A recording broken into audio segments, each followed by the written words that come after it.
Hello, this is Samo Guy in Hawaii, and in addition to looking at the Wombo Combo AR, I'm going to first talk a little bit about trying to do detailed gear analysis in Borderlands 4, which is a lot harder than Borderlands 3. In Borderlands 3, all gear parts and their stat modifiers are listed on the stat cards.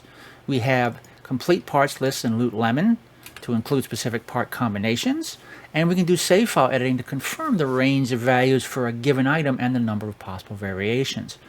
Borderlands 4 only shows us optional licensed parts and alt fires, and we can't yet look at detailed weapon breakdowns via save editing.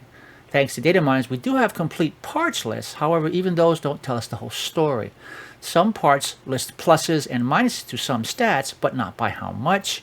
And it's odd that only one stat mod is listed per part, something that was more the exception than the rule in Borderlands 3, where parts often affected two or more different stats. In cases where there are subparts and possible part combos, we can't just tell by looking at them how they necessarily work. In Borderlands 3, for instance, a single gun variant could have one, two, or even three different barrel accessories. Borderlands 4 shows evidence of multiple scope accessories on lots of weapons, including the Wombo Combo, but how that actually works is not something spelled out in the data mined parts list.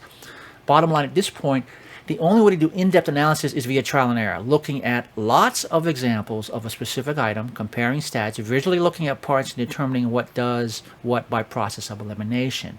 Now, I actually like doing this sort of thing. I was an imagery analyst before I retired, but this sort of thing is very, very time-consuming. The idea of farming and farming and farming for days on end, you've got to look at just enough copies of one particular item to draw conclusions is not fun, especially given the comparatively low drop rates in Borderlands 4. Fortunately, there are ways around some of this. Moxxi's tip jar is one of them, which is why my previous video was on the Sweet Embrace shotgun. I've actually looked at over 130 of those in the course of tipping Moxxi 1,000 cash over 15,000 times. That's over 15 million cash.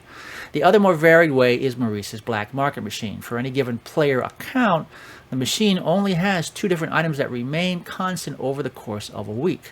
And every 30 minutes, the particular variants of those items change, and that 30-minute timer is per Vault Hunter. So if you have multiple Vault Hunters, you can look at the machine with one, then the next, then another, and another until the first Vault Hunter's timer resets, okay?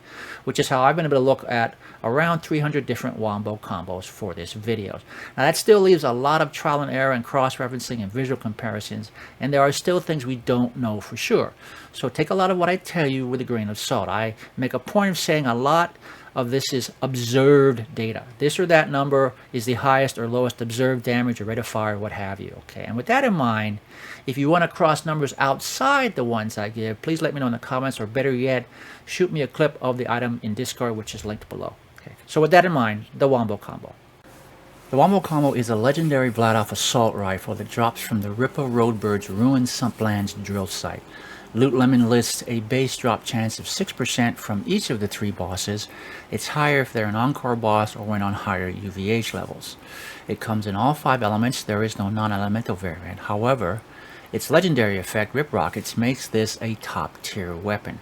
It's actually 2 parts, the barrel proper and the underbarrel, which fires a rocket every 5th shot. There is no alt fire, and there are only 2 slots for additional licensed parts. Those rockets, however, give the weapon its power and effectiveness. Every 5th round, the underbarrel fires a rocket that does kinetic damage equal to 8 times the listed base damage. And the fact that it's kinetic damage means it always does that full amount of damage regardless of the gun's element or the target health bar type. Also, although it doesn't say splash damage, those rockets hits are explosive, so we don't have to be super accurate, and it's great for viable enemies. This also means, however, that we don't want to fire it at point blank range.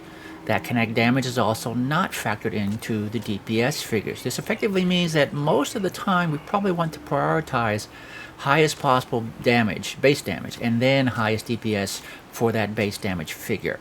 The Rip Rockets plus a lot of high rate of fire and high mag size make it very effective.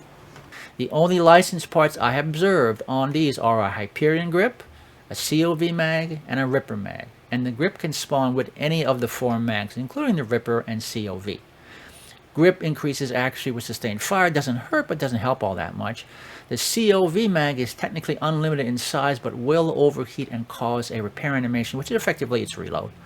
All COV mag examples have the manufacturing prefix. The Ripper Mag ones must charge before firing full auto. All Ripper Mag variants have the surplus prefix. Now, the Ripper charge adds about 0.8 of a second to the trigger pull and to the firing cycle, which decreases DPS. However, Ripper Mag equipped Wombo combos also have the highest rates of fire of all Wombo combos, either 15 rounds per second or the maximum 16.5 rounds per second. Okay, the highest rate of fire without a Ripper Mag that I have seen is 13.2 rounds per second. Okay. Additionally, Ripper Mag Wombo combos have 60 round, 70 round, and 98 round magazines. I've never seen any with smaller magazines. More importantly, that charge time appears to be figured into the listed DPS. So if you don't mind the initial charge up, and DPS is what's important to you, having a Ripper Mag doesn't hurt. Then again, it doesn't necessarily help either. The lowest DPS on a Ripper Mag equipped Wombo combo I've observed so far is 3174, which is quite a bit more than the lowest overall at 2507. But Wombo combo DPS can max out at above 5,000. I've actually only seen 4959 DPS Ripper Mag variant. But then again, I've only seen one Wombo combo of any kind above 5K, a 5001 DPS actually. But I know there are others because I've seen other players with them. Okay. COV Mag Wombo combos, on the other hand, appear to have much lower DPS. The highest I've seen with a COV Mag so far is 3566. And the lowest DPS Wombo combos so far are all COV Mag weapons, 2507 through 3060 DPS. There are higher DPS variants with COV Mags up to 3566. But again, COV Mags tend to limit max DPS. Okay. On the subject of DPS, I must point out that these numbers on the cards or calculated are for raw, non-elemental DPS and do not factor in elemental effects versus target type. Okay, matching elements to target type is always important. That said, you obviously want the max DPS for whatever element you choose. Okay. Additionally, like many other elemental weapons, the elemental dot values scale with base damage and also depend on the specific element. Shock is always about 121% of base damage. Fire is about 64%. Corrosive is about 49%, and radiation is about 42%. The base dot chance is always 10%.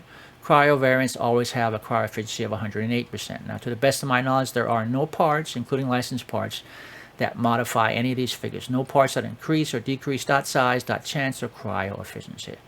There's one additional stat that can show up, a plus 33% boost to crit damage. That is a result of this particular barrel accessory. These can show up on anything. Licensed parts don't matter. Element does not matter. Here are the minimum and maximum observed stats. Again, I've yet to see a max DPS example. I just know it's in the 5K range.